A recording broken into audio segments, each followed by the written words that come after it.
కొత్త కారు కొనేందుకు చూస్తున్నారా? అయితే త్వరపడండి. ఫిబ్రవరి 1 నుంచి టాటా కార్ల ధరలు భారీగా పెరగనున్నాయి. టాటా కార్లతో పాటు ఇటీవల లాంచ్ అయిన టాటా ఎలక్ట్రిక్ కార్ల ధరలు కూడా పెరగనున్నాయి.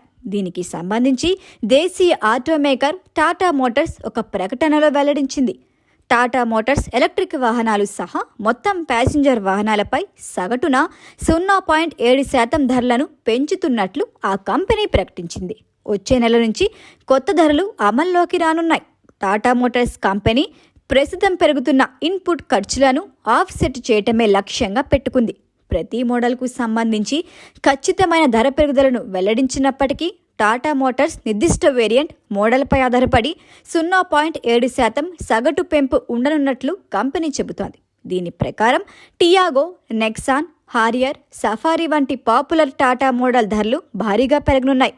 ఇటీవల లాంచ్ అయిన పంచ్ ఈవీ మోడల్ ప్రారంభ ధర 11 లక్షలు ఉండగా దీని ధర కూడా పెరిగే అవకాశం ఉంది. టాటా మోటార్స్ ఈ ఆర్థిక ఏడాదికి సంబంధించిన Q3 ఫలితాలను ప్రకటించింది.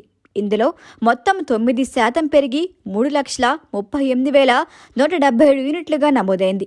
ప్రస్తుతం నెక్సాన్ ఈవీ వంటి సెగ్మెంట్ ప్రముఖ మోడళ్లతో పెరుగుతున్న ఎలక్ట్రిక్ వాహనాల మార్కెట్లో ఆధిపత్య స్థానాన్ని కొనసాగిస్తోంది.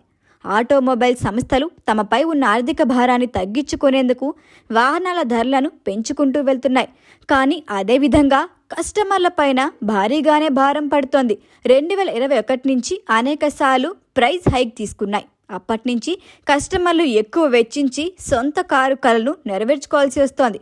అయితే వాహనాల ధరలు ఎంత పెరుగుతున్నా కొనేందుకు వినియోగదారులు వెనుకడుగు వేయకపోవడంతో మళ్లీ ప్రైస్ హైక్ తీసుకునేందుకు సంస్థలు ధైర్యం చేయగలుగుతున్నాయని నిపుణులు చెబుతున్నారు.